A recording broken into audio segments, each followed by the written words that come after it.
السلام علیکم ورحمۃ اللہ وبرکاتہ۔ میرا نام ہے رحمت برکی۔ سب سے پہلے تو میں حضور پاک صلی اللہ علیہ وسلم کے ایک حدیث مبارک کو آپ لوگوں کے سماعت کے نظر کرتا ہوں۔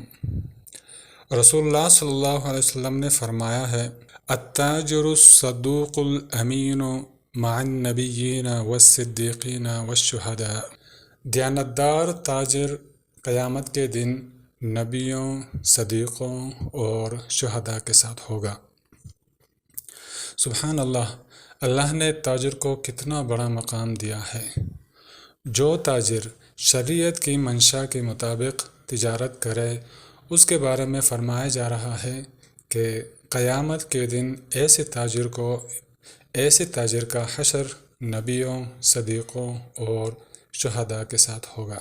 علماء کرام فرماتے ہیں کہ جنت میں اس کو ان کی رفاقت ملے گی، نبیوں کے ساتھ اس وجہ سے کہ ان کے احکامات کی روشنی میں اس نے تجارت کی، صدیقوں کے رفاقت اس وجہ سے کہ اس نے سچائی کے ساتھ تجارت کی، شہداء کے ساتھ اس وجہ سے کہ شہید کا معنی ہوتا ہے گواہ، تو شہداء ایسے تاجر کے حق میں قیامت کے دن گواہی دیں گے۔ تجارت کے بارے میں علماء فرماتے ہیں کہ دنیاوی اعتبار سے بھی تجارت میں بہت برکت ہے۔ ایک روایت میں یہاں تک فرمایا گیا کہ تجارت کا پیشہ اختیار کرو کہ اللہ نے 10 حصوں میں سے 9 حصے برکت تجارت میں رکھی ہے۔ میرے عزیز بھائیوں، یہ ہے اسلام میں تجارت اور تاجر کی عزت، قدر اور منزلت۔ اب ہم ذرا اپنے ارد گرد نظر دوڑاتے ہیں کہ ہمارے تاجر بھائی کس طرح تجارت کرتے ہیں۔ اس کی ایک زندہ مثال افغان کول کی ہے۔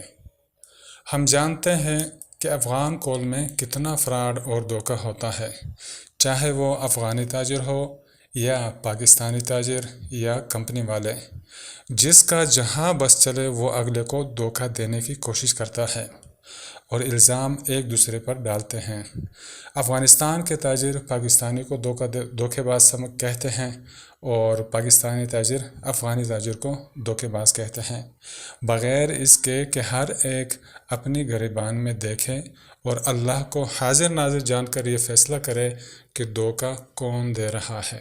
ہم یہ بھی جانتے ہیں کہ افغانستان سے یا تاجکستان سے جو کال آتا ہے وہ اکثر 7000+ GCU والا ہوتا ہے، لیکن بارڈر کراس ہونے کے بعد اس میں لاکھڑے کا یا دھوکے کا کال ملایا جاتا ہے۔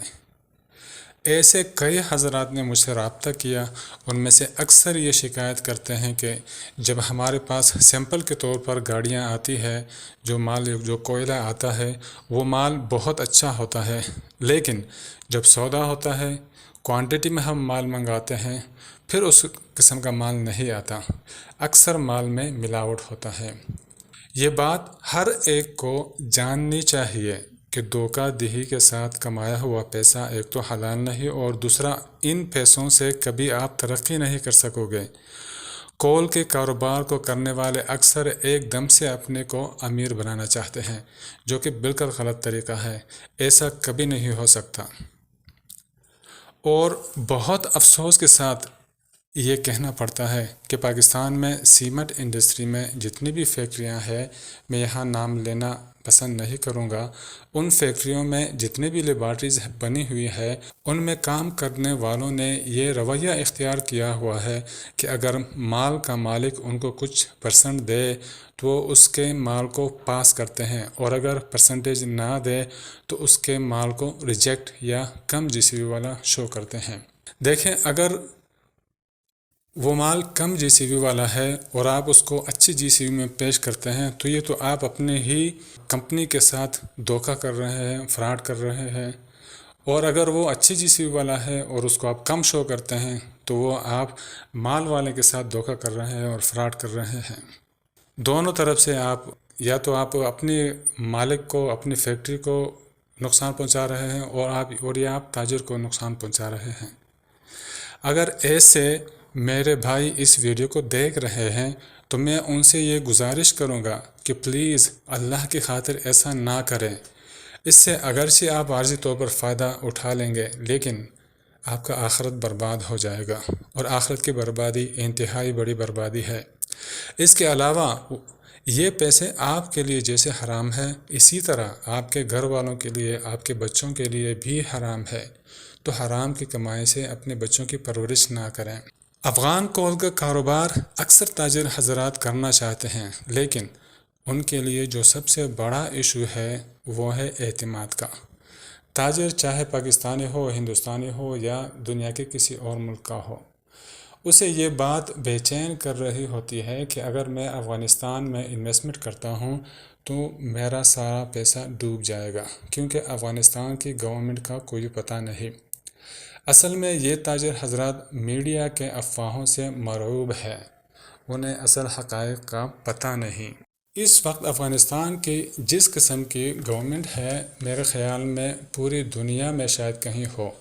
یہ الگ بات ہے کہ میڈیا، ٹی وی، اخبار انہیں بہت خراب امیج کے ساتھ پیش کرتے ہیں۔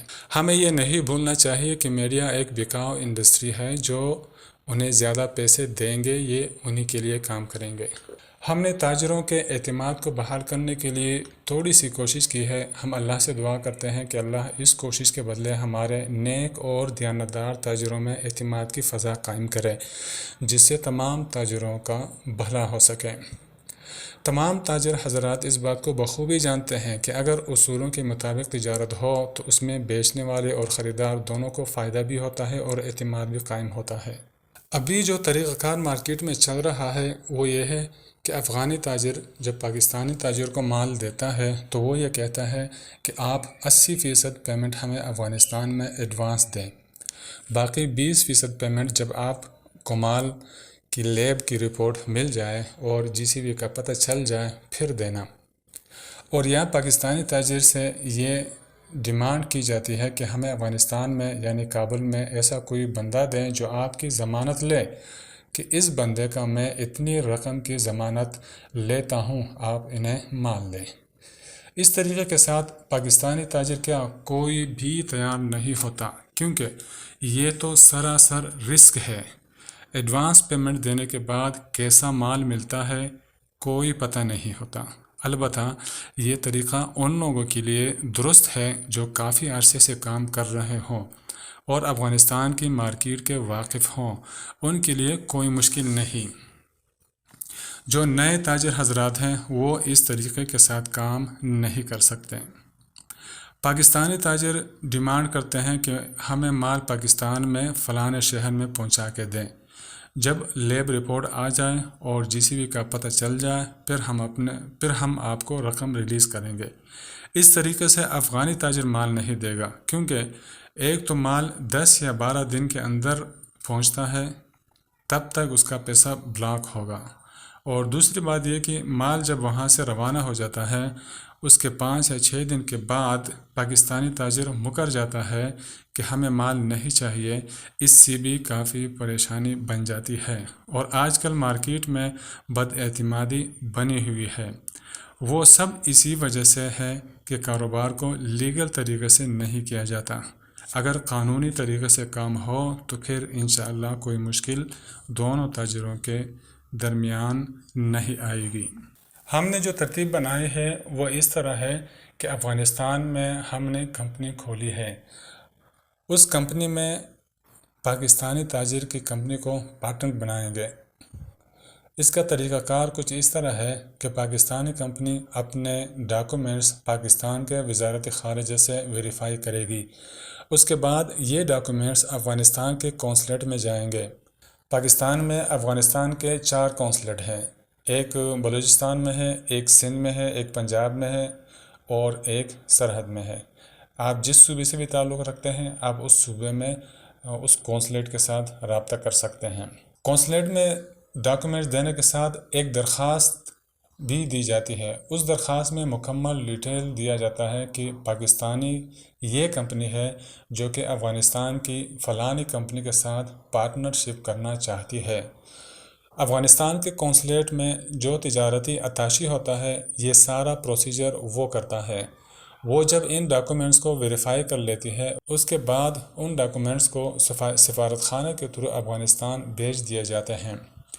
پھر افغانستان کے اندر جو کمپنی ہوتی ہے وہ افغانستان میں وزارت تجارت میں جا کر پاکستانی کمپنی کو اپنے ساتھ پارٹنر بنا لیتی ہے۔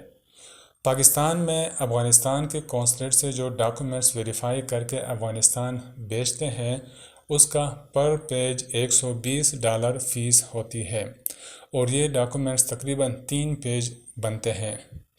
اس طرح پاکستانی کمپنی افغانستان کی کمپنی کے ساتھ پارٹنرشپ کر لیتی ہے۔ اس پارٹنرشپ کا جو سب سے بڑا فائدہ ہے وہ یہ ہے کہ اگر خدا نخواستہ کسی بھی کمپنی کے مالک کے دل میں کسی قسم کا شک و شبہ آتا ہے تو وہ مکمل طور پر قانونی کارروائی کر سکتا ہے، کیونکہ پاکستانی کمپنی افغان قونصلیٹ میں رجسٹر ہوگی اور افغانستان میں بھی وزارت تجارت میں رجسٹر ہوگی۔ اس طریقہ کار سے پاکستانی کمپنی افغانستان میں جتنی بھی انویسٹمنٹ کرتی ہے وہ مکمل طور پر محفوظ ہوگی۔ پاکستانی کمپنی کسی بھی وقت افغانستان میں وزارت تجارت سے کسی بھی قسم کی مدد لے سکتی ہے، قانونی طور پر اس کو یہ حق حاصل ہوگا، اور پاکستانی کمپنی کا پیسہ اس لیے محفوظ ہوگا کہ افغانستان میں یہ قانون ہے کہ جو بھی کمپنی ہوتی ہے اسے ہر 3 ماہ بعد اپنی رپورٹ پیش کرنی ہوتی ہے وزارت تجارت میں کہ میری کمپنی نے کیا کام کیا یا کتنی تجارت کی۔ دوسرا طریقہ جوائنٹ وینچر کا ہے، وہ یہ کہ پاکستانی کمپنی افغانستان کے قونصلیٹ سے ویریفائی ہو کر جب افغانستان اپنے ڈاکومنٹس بھیج دیتا ہے اس کے بعد افغانستان کی کمپنی کے ساتھ جوائنٹ وینچر کے پروسیجر کو کمپلیٹ کر لیتی ہے، پھر افغانستان میں سرمایہ گزاری کر سکتی ہے۔ جوائنٹ وینچر اور پارٹنرشپ میں یہ فرق ہے کہ پارٹنرشپ میں اس بات کا ذکر نہیں ہوتا کہ ہم کس چیز کے مائن پر کام کریں گے اور کب تک کریں گے، ایسی کوئی قید نہیں ہوتی، لیکن جوائنٹ وینچر اس صورت میں ہوتی ہے کہ پہلے افغانستان کی کمپنی افغانستان میں مائن کو ٹھیکے پر لیتی ہے، اس کے بعد وہ پاکستانی کمپنی کو اس مائن میں اپنے ساتھ شریک کرتی ہے ایک مخصوص پیمانے کے کام کے لیے۔ مثلاً افغانستان کی کمپنی نے ایک مائن ٹھیکے پر لی 50,000 ٹن مال نکالنے کے لیے، لیکن اس کے پاس اتنی رقم نہیں کہ وہ 50,000 ٹن مال نکال سکے، یا وہ اس 50,000 ٹن مال کو مارکیٹ میں سیل نہیں کر سکتا۔ افغانی کمپنی پاکستانی کمپنی کو اپنے ساتھ جوائنٹ کر لیتی ہے۔ جب تک 50,000 ٹن مال نکل نہیں جاتا تب تک وہ کمپنی اس کے ساتھ شریک رہے گی۔ اس کے بعد جب 50,000 ٹن مال نکل جائے تو یہ کمپنی کی شراکت داری جو ہے جوائنٹ وینچر کی یہ ختم ہو جاتی ہے۔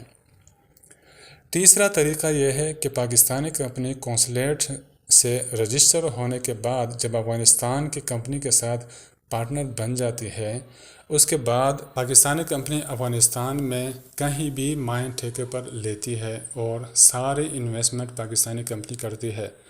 افغانستان کی کمپنی کو کچھ فیصد کمیشن متعین کرتی ہے کہ ہم آپ کو اتنا کمیشن دیں گے، باقی کام ہم خود کریں گے۔ مال نکالنا، پاکستان بھیجنا، غرض سارا کام پاکستانی کمپنی خود کرے گی، صرف قانونی کاموں کے لیے افغانی کمپنی کو استعمال کرے گی۔ یہ وہ طریقے ہیں جس سے دونوں ملکوں کے تاجروں کو کوئی مشکل پیش نہیں آئے گی انشاءاللہ، اور دونوں کمپنیوں کی رقم بھی محفوظ ہوگی۔ باقی ہماری دعا ہے کہ اللہ تعالیٰ مسلمان بھائیوں کو حلال روزی کمانے کی توفیق عطا فرمائے، آمین۔ مزید اگر کسی قسم کے بھی سوالات ہوں تو اسکرین پر دیے ہوئے نمبر کے ذریعے ہمارے ساتھ رابطہ کر سکتے ہیں۔ السلام علیکم ورحمۃ اللہ وبرکاتہ۔ اللہ حافظ۔